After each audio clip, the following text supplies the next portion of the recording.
Well, hello, friends. I know it's not my usual digs. I am on my way back from vacation right now, but I did want to check in with you all because there's a change that has happened to my channel, and I wanted to tell you about why that has happened. Drex here from Drex Factor Poi, sharing with you the love of poi spinning and flow arts to benefit your body and brain. And today, I'm going to talk a little about some of the cultural aspects of flow arts and something that I kind of have to make amends for.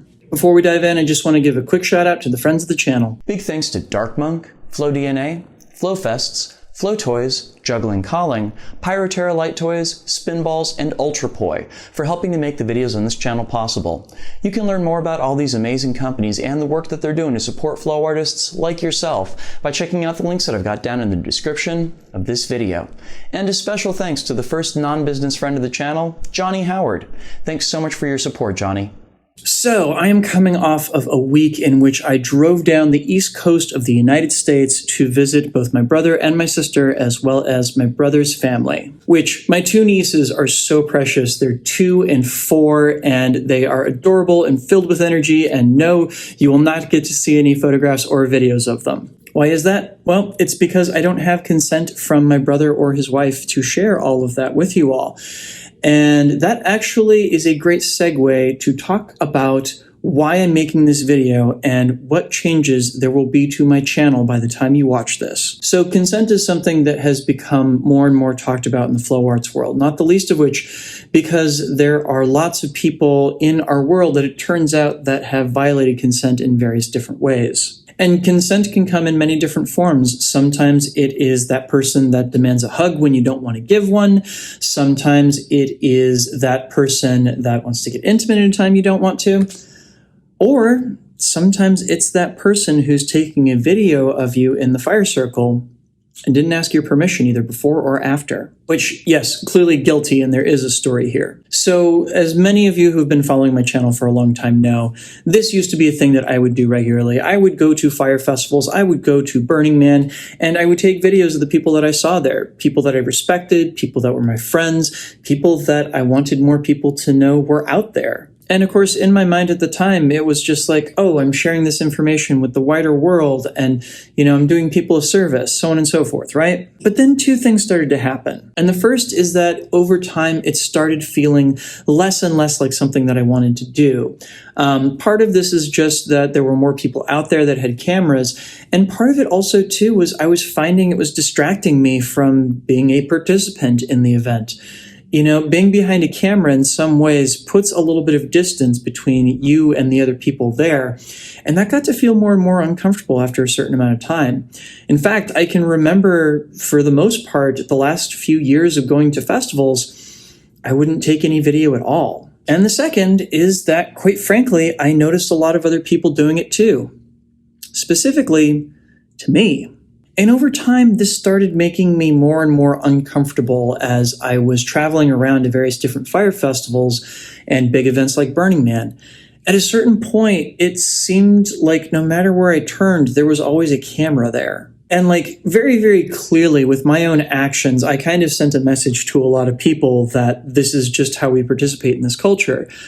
But more and more, I was finding that situations that I thought were just flomies hanging out together and having a gas would turn into having a whole bunch of cameras on me. And all of a sudden I felt so much pressure to deliver or, feeling like, oh, I don't have the freedom to mess up anymore.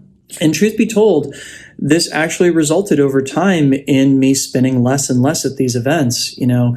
Eventually I got to the point where I was spinning fire maybe once or twice a weekend at most of the fire festivals. And I'm realizing now that a big part of this is that consent was not a part of the picture. I can't think of anybody who's ever asked me before they started shooting videos of me at a festival. I would just turn around and see the cameras there. And there's something that felt kind of icky about that over time.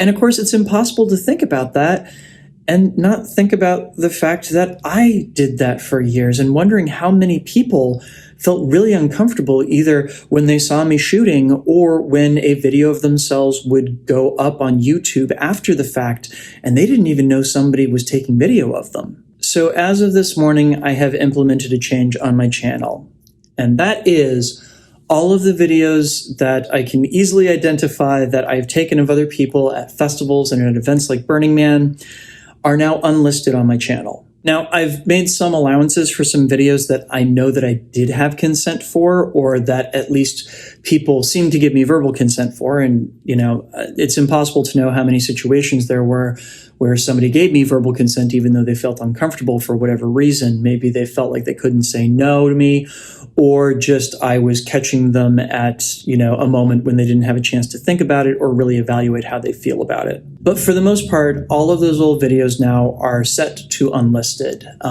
which means that those of you who have collected lists of links of them and everything, they're still accessible, but they're not going to show up on searches anymore. And unless you know where to go look for them, they're not going to be accessible either. And by all means, if you are a person that I have shot some video of and your video is no longer accessible, please reach out to me directly. Let me know if it's okay, if you would prefer that the video be up rather than unlisted, and I will totally honor your requests. The important part is that consent centers around an enthusiastic yes.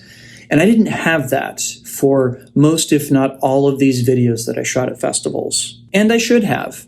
And I don't know if this is going to be something that other people see and decide to emulate, whether they're going to start asking people in fire circles before they start recording them. I have no way of knowing that. But what I do know is that this is a thing that I now realize that I did that I probably should not have. And I want to do something to fix it. Is this a perfect solution? Absolutely not. And by all means, if people have suggestions for how this could go better, aside from reaching out to each individual artist themselves and asking for consent on all these videos, because I just don't have the time to do it, I would love to hear it. And in the meantime, if you are one of those people with a camera at a flow festival, think for a second before you record somebody without their consent. I know that in my case, at least, it is not always welcome, and I'm sure that that's the case for many other people out there too. And of course, if you're one of those artists that I did record back in the day, I'm sorry. If what I did made you uncomfortable, please reach out, because I would love to have an opportunity to make it right with you. But either which way, I will have you back to your regularly scheduled vlogs and tutorials this coming week. Thanks for hanging in there while I went to go have some time off.